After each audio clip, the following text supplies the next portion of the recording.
Power, Chapter 25, Indirect Influence. Let us now pass on to a consideration of the second class of telementation, which I call indirect telementation, with the use of the force with a general purpose of effecting the desired result, without special direction towards any particular person or persons. This form of manifestation of telementation may be grouped into two subclasses. A, in which the general desire or will of the individual to attain certain results manifests itself in personal interviews, and B, in cases wherein the general desire and will manifest in telementative currents or waves, affecting all persons and things who are interested in any way in enterprise, and tending to cause them to fall in line and obey the will or comply. This last form of telementative influence is far more common than one would suppose.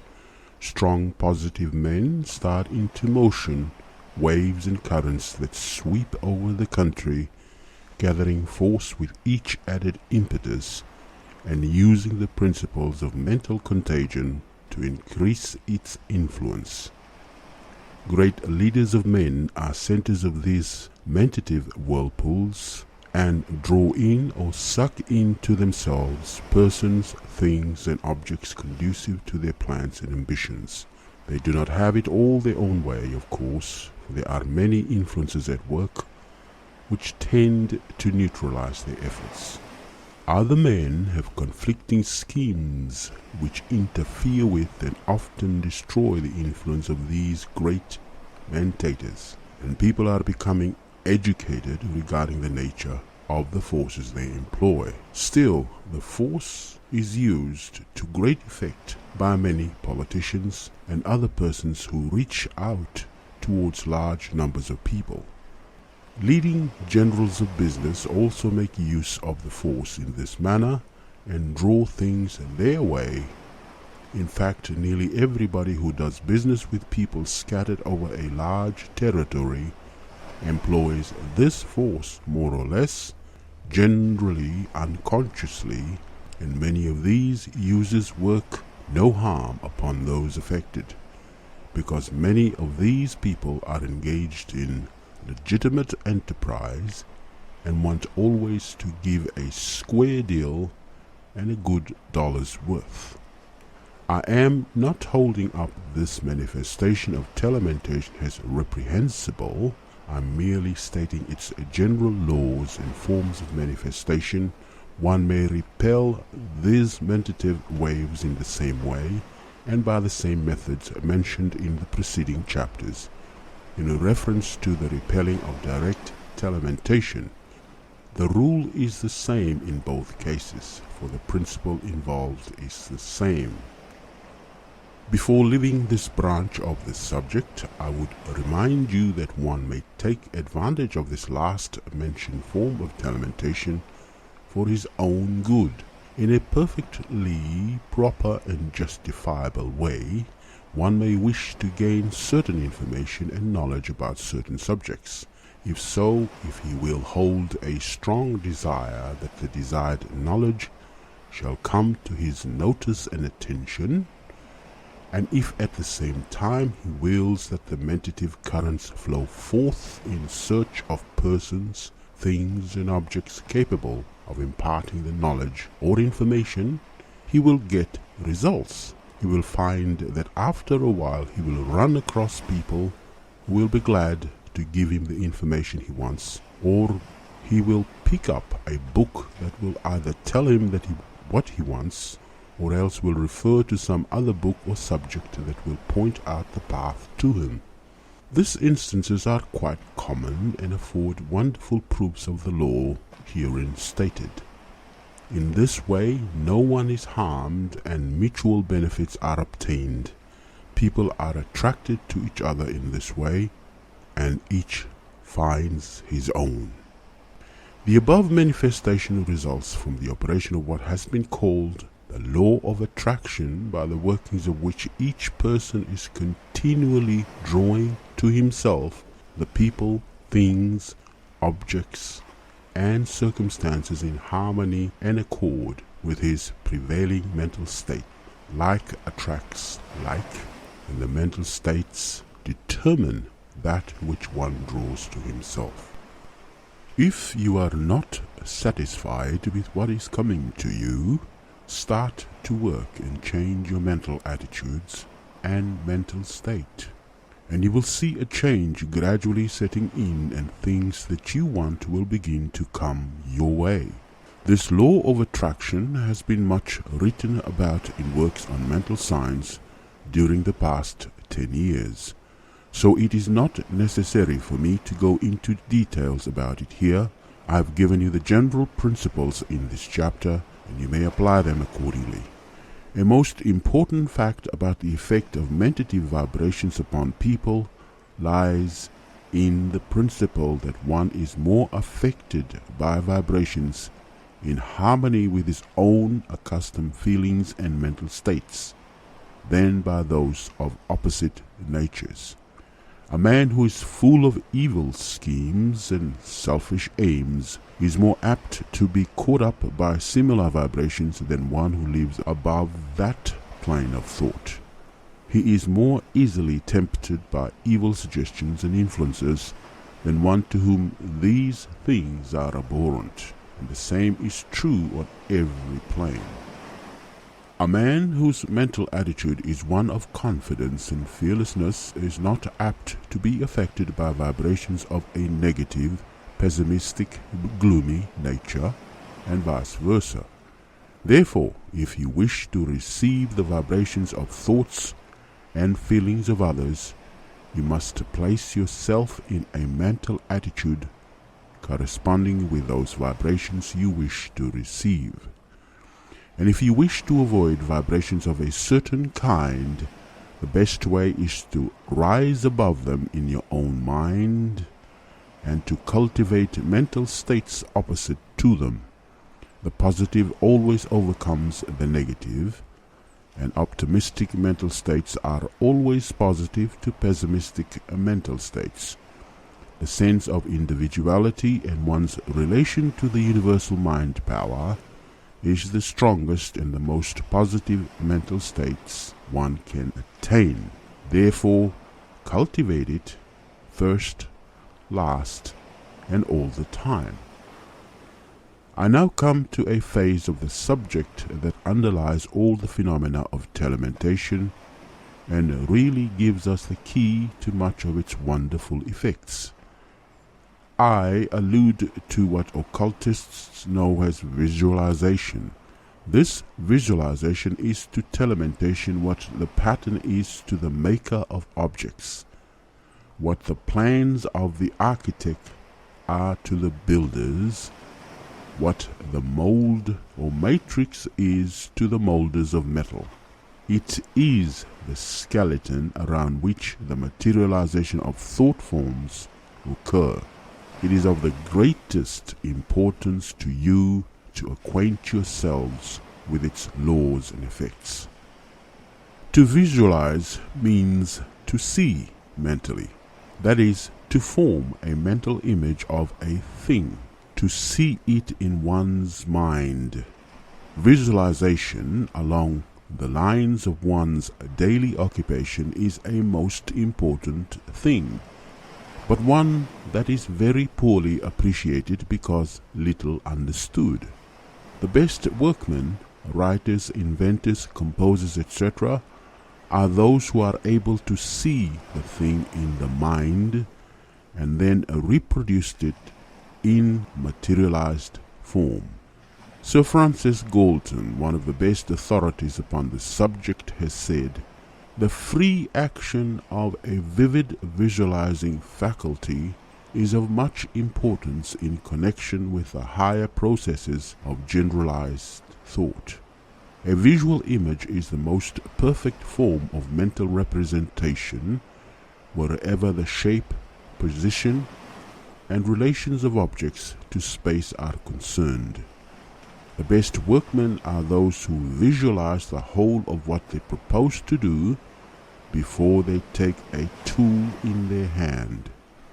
Strategists, artists of all denominations, physicists who contrive new experiments, and in short, all who do not follow routine, have need of it, a faculty that is of importance in all technical and artistic occupations, that gives accuracy to our perceptions and justice to our generalizations, is starved by lazy disuse, instead of being cultivated judiciously in such a way as will, on the whole, bring the best return. I believe that a serious study of the best means of developing and utilizing this faculty without prejudice to the practice of abstract thought in symbols is one of the many pressing desiderata in the yet unformed science of education. And all that Sir Francis Galton has said above is equally true of the cultivation of the art of visualization in connection with telementation. The trouble with the majority of people is that they do not know just what they do want. They are not able to form clear mental images of that which they wish to create or materialize. The men who obtain the greatest and most wonderful results through mentative influence, particularly in the form of telementation, are those men who are able to visualize most clearly the things that they wish to materialize, who are able to form the mental image of the things they wish to manifest. The secret of visualization lies in the occult and psychological principle that, as is the mental matrix, so is the mental form, and as is the mental form, so is the physical materialization.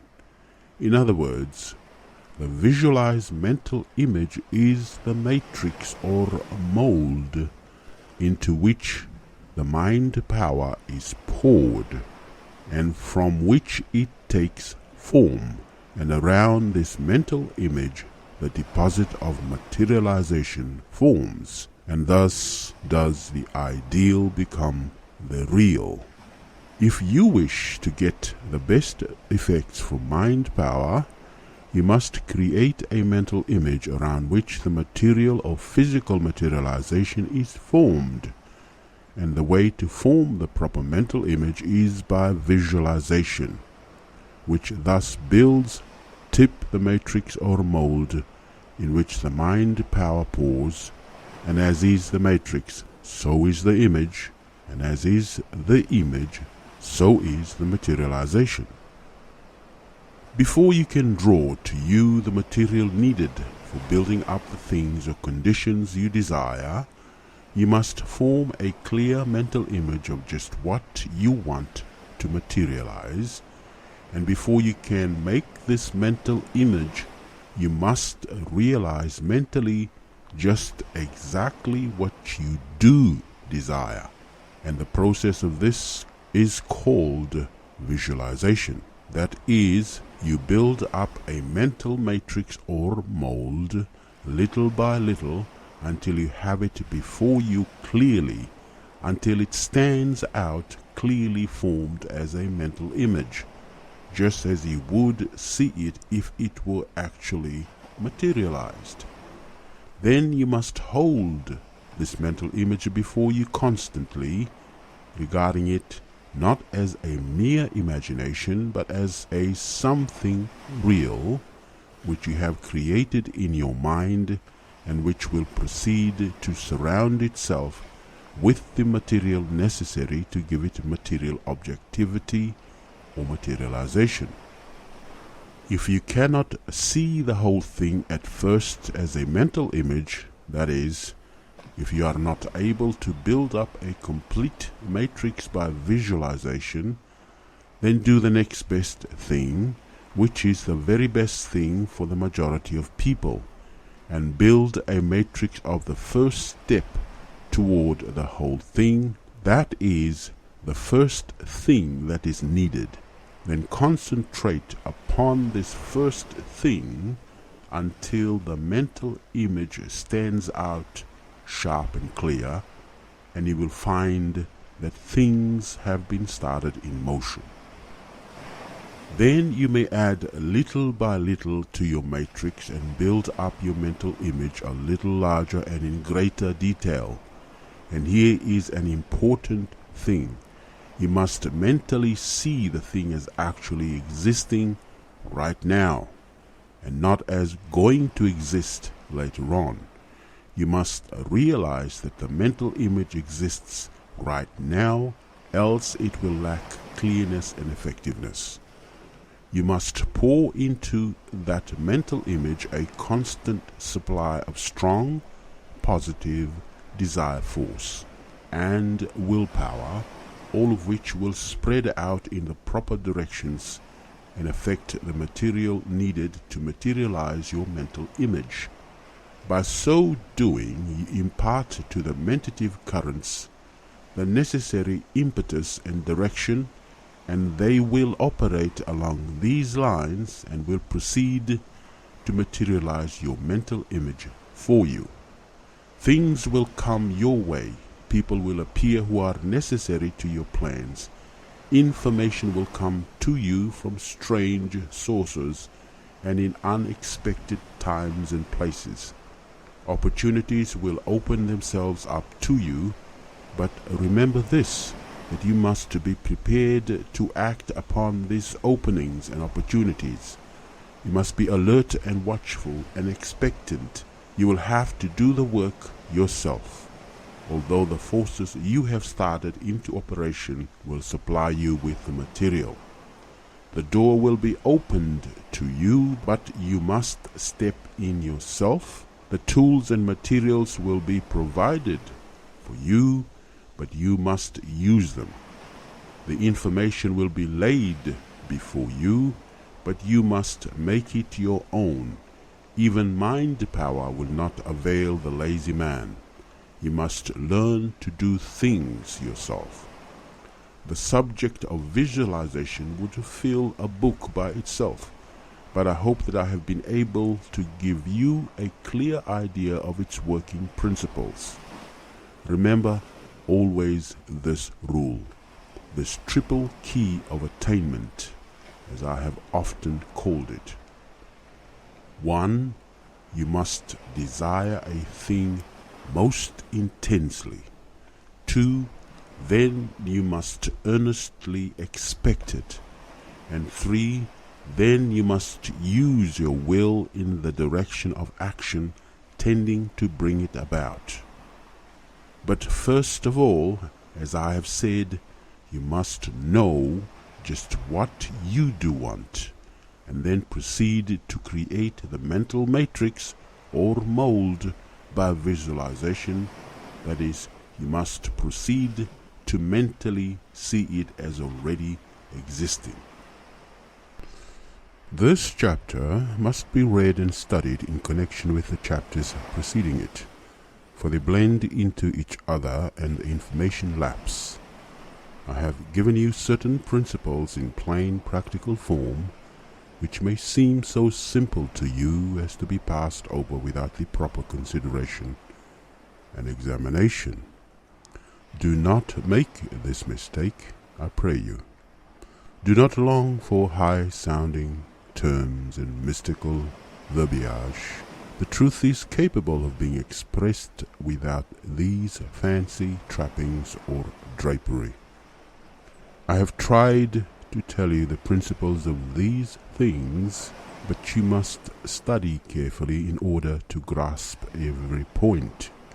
I have boiled down and condensed a great deal of information into this lesson.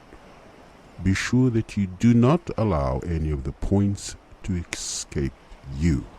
You cannot expect to acquaint yourself fully with this subject in one hasty reading. You must read and reread many times with careful study and thought. You must do some thinking on your own account in order to apply these general principles to your own symptoms and needs. You must read carefully and then think a little. There is no royal road to mind power or anything else. I have tried to make the road a little easier for you, but you must do the traveling yourself. You cannot reach the heights by proxy. You must digest these things yourself. Pre-digested ideas will do you no good. Underlying all of these wonderful manifestations of telementation, there is just the simple principle that I have pointed out to you. Induction of mental states by desire force and willpower. Everything occurs by reason of this principle. You may think that the book that you needed and which came to you so wonderfully must have arrived in some other way. Not so. The book was placed here and moved there by people, and these people have minds capable of being moved by vibratory waves, and so when once the thing was set into operation, all things worked together toward the given end. Even the present book reached to you under the law of attraction. There is no chance in these matters. There are laws in operation everywhere and always, and over all there is the great law. And now, in concluding this chapter, I would remind you to always realize that you are centers of living mental energy in the great ocean of mind power, and that you are strong in the degree that you are positive, and that you are positive in the degree that you are an individual, and you are an individual in the degree that you realize that you are a center of living will. There is nothing to fear but fear. You are capable of asserting your individuality always and everywhere. Your only chains are those you forge for yourself. You are free right now, here and always. Do not be deluded by the petty things of personality that pass away and perish overnight, but rest serene and firm in the consciousness that you are an individual, living will center, and fear not to assert the individual I. There is no devil but fear. Nothing but fear can keep you from your own heritage and birthright. Assert the I and banish fear.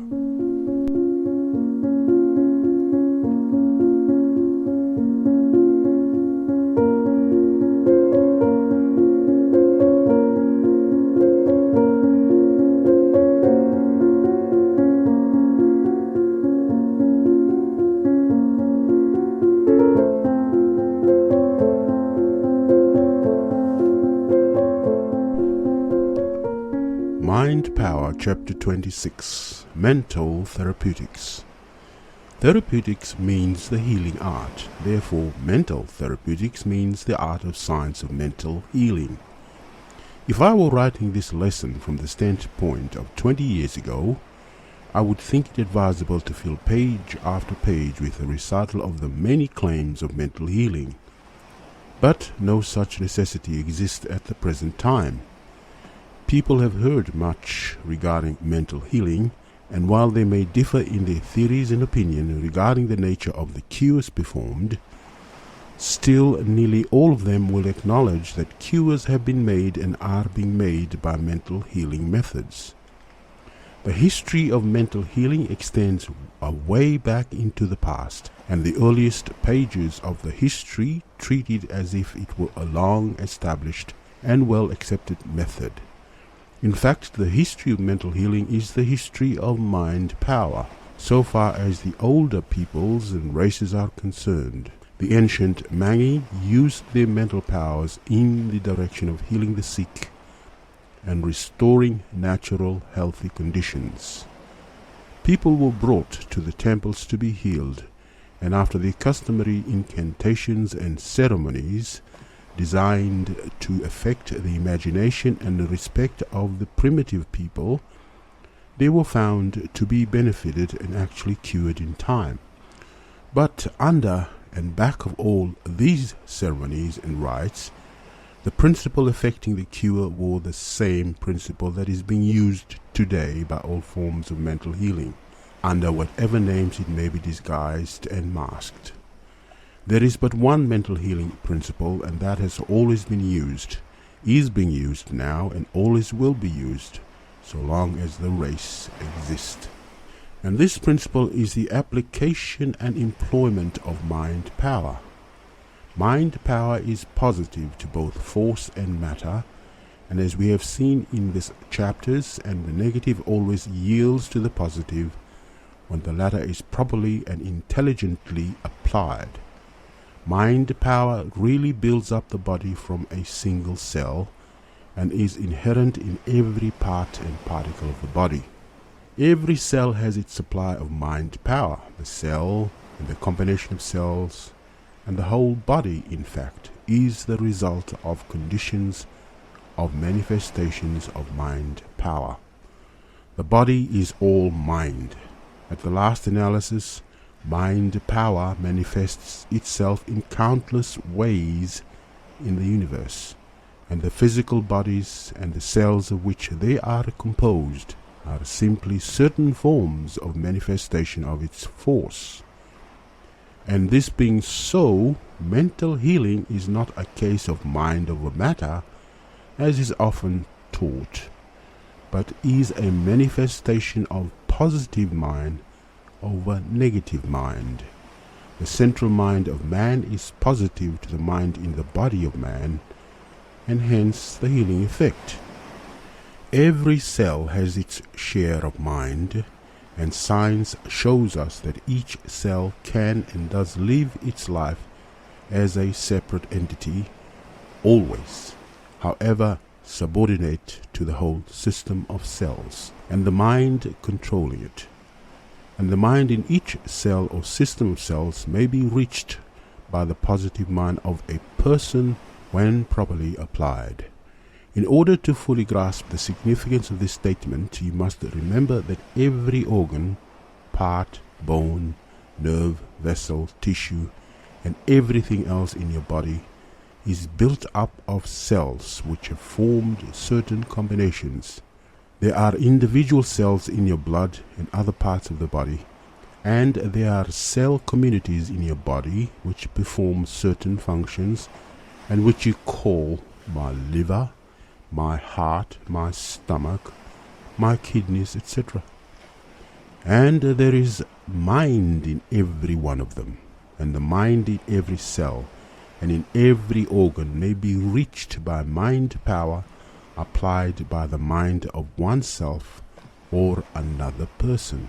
And in this simple statement I have embodied my idea of mental healing, which idea is based upon years of earnest study, experiment and investigation, aided by personal acquaintance with and association with some of the most celebrated mental healers of this age.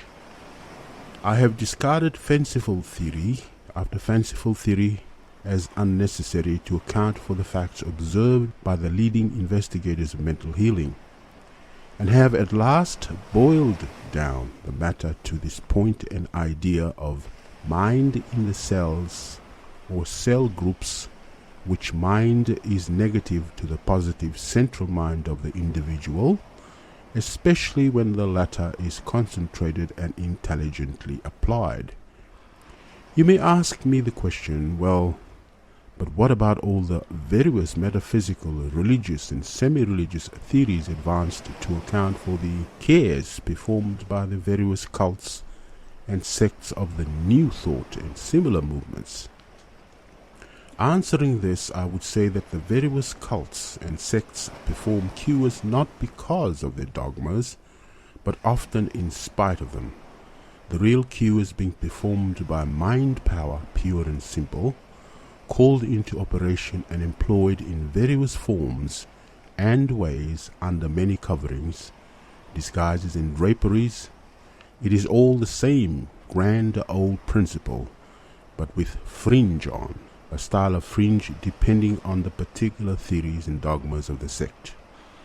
There has been much written, spoken and taught concerning mental healing under some name or other, but the majority of the writers have been attached to some particular cult, church or organization, which claimed that the whole truth rested upon the acceptance of some particular theory, idea, doctrine, or dogma advanced and held by it in accordance with the particular views of some certain teacher or teachers. And accordingly, the writings have been colored by the hue of such belief in dogma. One has to look around him in order to see that the many conflicting schools of mental or spiritual healing are all making cures, in spite of the claim of each that its particular school or sect or church has a monopoly on truth and a corner on true metaphysical healing.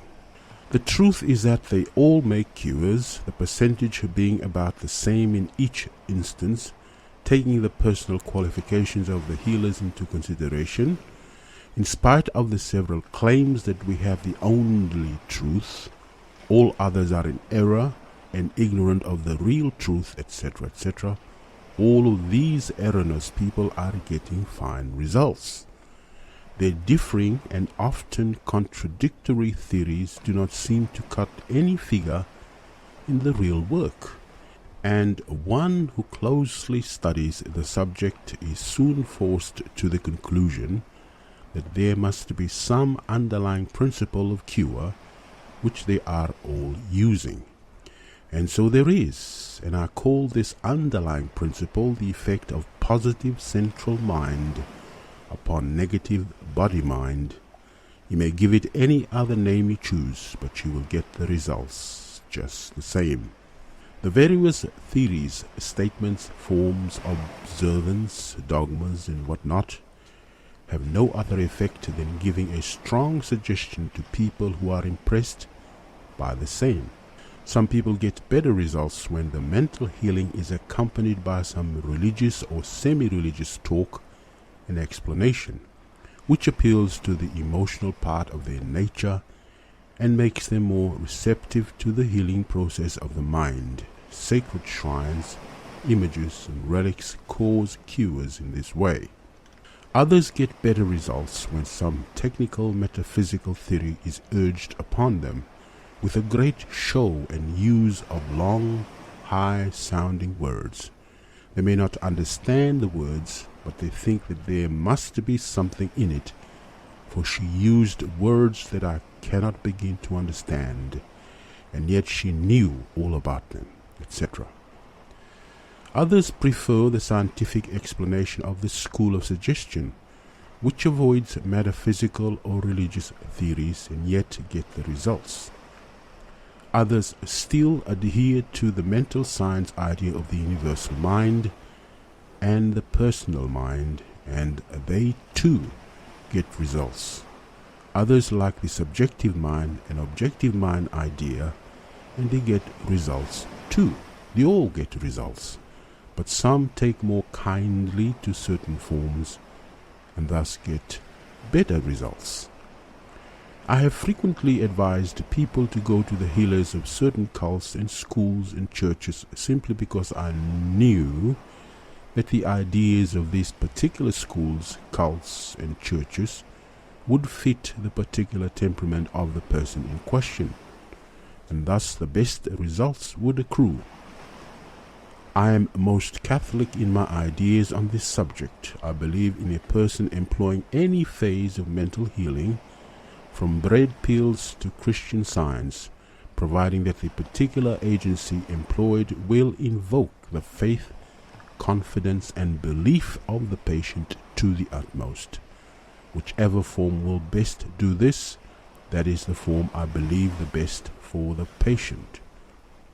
I can see very well why a person of a warm religious temperament would be better benefited by mental healing in a religious form or phase than from mere suggestion or ordinary mental science. It opens up a part of the nature that is conducive to the cure. And I can see why others are impressed by technical, complicated metaphysical talk, which causes them to wonder and be impressed, and thus arouse an interest and an expectant attention, which goes a long way towards making the cure. And I can see why others still would rebel against either of the above-mentioned forms, and would be better reached by a plain scientific presentation of the subject, every man to his taste, in mental healing as in everything else. In this respect, I am like the Irishman who said he was glad that all men did not have the same taste, for if they did, every mother's son of them would be wanting to steal his wife away from him. But you may ask, why is it that faith, belief, confidence, etc. play such an important part in the cures, if it be true that the real cure is effected through the mind in the cells and cell groups? What have cells to do with faith? This is a good question, and here is the answer. While it is true that the mind in the cell is the medium or cause of the cure, still it is a fact that these cells are negative to the influence of the central mind of the person, and if that central mind be filled with the mental states of disease, fear, undesirable beliefs, etc., then the negative cells and organs must be affected. And if on the contrary, the mental states of the person be changed from fear to hope, confidence, love, faith, belief, and expectancy, then it will be readily seen that the effect upon the cells will be changed for the better. And if to this improved mental states there is added a still more positive state, a state of conscious control and power, then will the curative effect be greatly magnified and increased. To tell the truth, I earnestly believe that the one great potent factor in mental healing is the removal of fear from the mind of the patient, by whatever means it may be accomplished, whether by reason, argument, faith, hope, or even by superstition. Fear is the most negative of the mental states, and simply paralyzes the whole system. Fear and worry actually poison the cells of the body. This is a scientifically demonstrable fact. And if this pall of fear can be lifted by any means, then a big step in the direction of a cure has been effected, and hope, confidence, and belief will lift that pall. That is why I believe in everything from red pills to CS. As I said a few minutes ago, whichever agency induces the greater degrees of hope, belief, confidence, and expectancy is the best for the particular case. But in all cases, the principle of cure is the same: mind. It should not be necessary for me to recite the oft-repeated facts of the phenomenon of disease being created by mental states, and of cures arising from the same. Every man or woman who reads these has heard this tale over and over again, many times. It is no longer a debatable question. This matters of the effect of the mind in health and disease. The books are full of it. It is as old as the hills, and at no time in the history of the world has this form of mind power being accorded greater attention and interest, and therefore I shall omit this part of the story and proceed to business in the direction of telling you just how to apply mind power in healing, both present and absent. In the first place, the principles of mental healing are precisely the same principles that are applied in all forms of mind power, as we have seen them in the previous lessons. It is all a matter of mentative induction, first, last, and always. And this induction may arise from either mentative currents or by mental suggestion.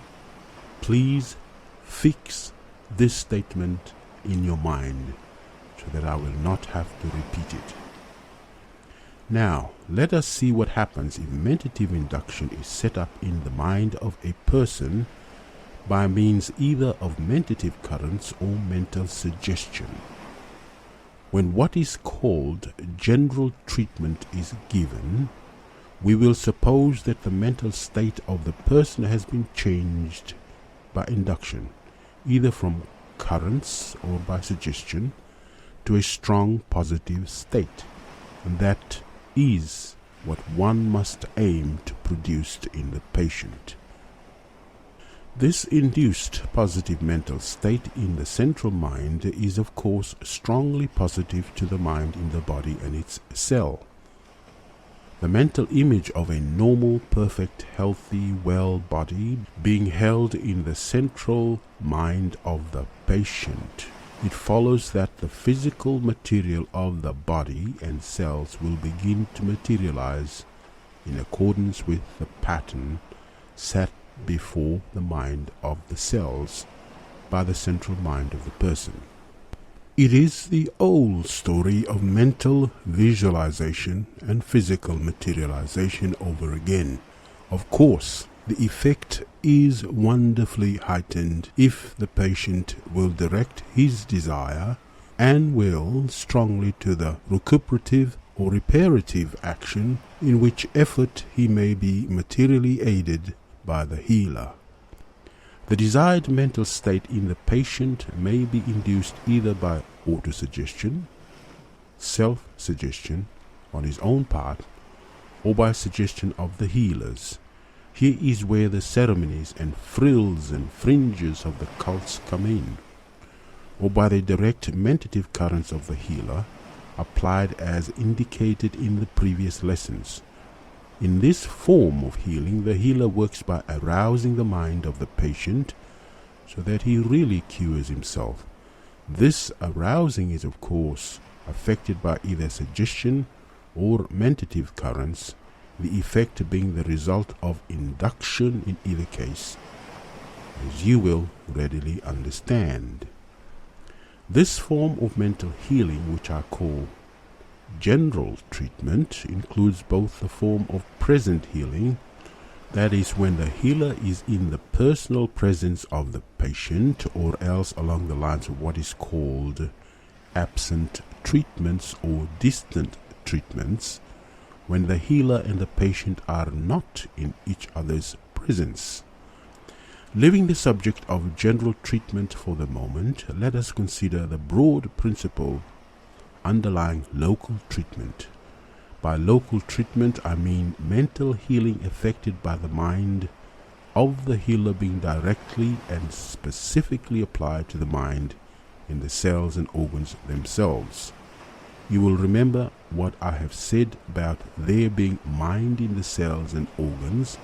Local treatment is an application based upon that fact. The mind of the healer is brought to bear in a positive, direct, special manner upon these cells and organs, and the suggestions and mentative currents are directed immediately to these organs and cells without the intermediate employment of the central mind of the patient, as in the case of general treatment. Of course, one may apply local treatment to himself by directing his mind directly to the cells and organs, instead of indirectly by means of general mental treatment. You may wonder why I speak of directing suggestions to the cells. You may well ask, can the cells hear? The cells cannot hear, but the utterance of the words of the suggestion by you will enable you to direct your mind more directly and forcefully upon the cells and organs. You will see as we proceed that I advocate speaking right up to the cells and organs of the body and telling them just what you want them to do. You will be surprised when you try this and see how they respond. Now that we understand that the general principles of both of these phases of mental treatment, let us pass on to a consideration of the practice of mental healing, the actual how of the subject. We begin with general treatment, both present and absent, and will then take up the second phase of local treatment. In both cases we shall see the actual methods of treatment in detail, but I must ask you to pay close attention to what I have to say about these treatments, for I am condensing a whole course of lessons in mental healing into 2 chapters, and you will miss something unless you watch closely. The first step in the personal form of general treatment is to induce in your patient a mental state of calm and relaxation. This is quite important because this mental state causes the patient to become receptive to the impressions that you wish to make upon his or her mind.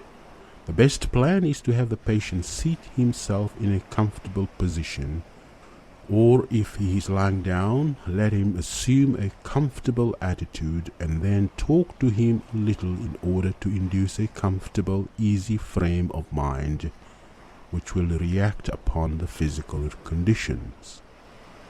Have him relax every muscle and withdraw the tension from every nerve so that he will be relaxed and limber all over from head to feet. The best way to determine whether or not the desired condition has been affected is to raise one of his hands and then allow it to drop back to his sides or lap. If he is truly relaxed, his hand will drop just as if it were not attached to his body. The mental state producing this physical condition may be best stated by the words, let go. One must mentally let go before he will be able to let go physically. The patient must feel perfectly at ease and comfortable in order that the best results be gained. The healer should endeavor to quiet the mind of the patient by an earnest, confident, sympathetic conversation, leading the subject toward bright, hopeful, happy topics, and especially avoiding anything likely to arouse antagonism or argument. He should throw earnestness and feeling into his tones and speak as if his one object in life were to cure the patient, and of which cure he entertained not the slightest doubt. The healer should forget himself and concentrate his mentality completely upon the subject of curing the patient. He should be very careful to act out the part of the confident, successful healer, because sick people are very suggestible and take on impressions very easily, and so if the healer manifests an apparent lack of confidence in his outward demeanor, the patient will be most likely to accept the suggestion, and the work of healing will thus be rendered doubly difficult. If you have studied the principles of mental suggestion, you will see the psychology of this fact.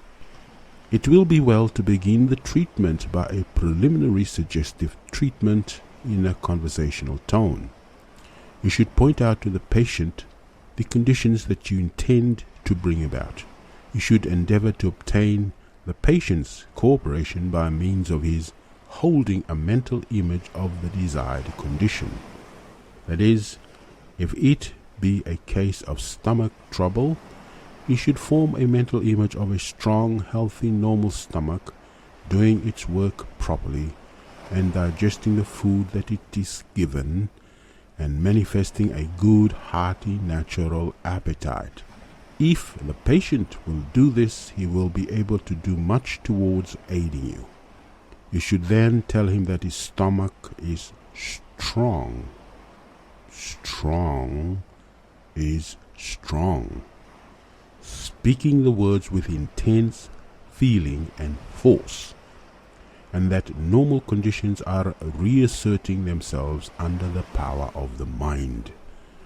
You should, in many ways and forms, keep before him constantly a picture of the conditions you wish to bring about, for by so doing you will change his mental image of the disease into a mental image of health, and the best result is sure to follow.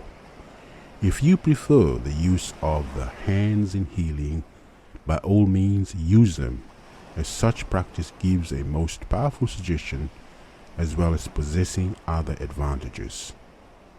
You will find that you will be able to impart a wonderful degree of forceful, earnest intensity to your voice if you will but practice visualization in your treatments. That is, you must endeavor to actually see mentally the condition that you wish to bring about. And when you are able to do this, you will be able to hold the attention of the patient as his mind follows your words in your description of the successive steps of the cures that you intend bringing about.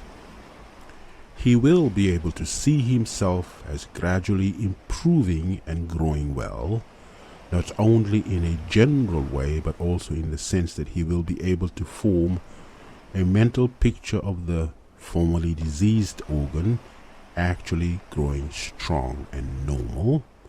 Always keep before you the mental image of the conditions that you wish to bring about. See them before you as actually existing right now, and your mind and actions and voice will conform to that mental image. For by so doing, the patient will receive the best possible suggestion, and your mentative currents will be stronger and more dynamic.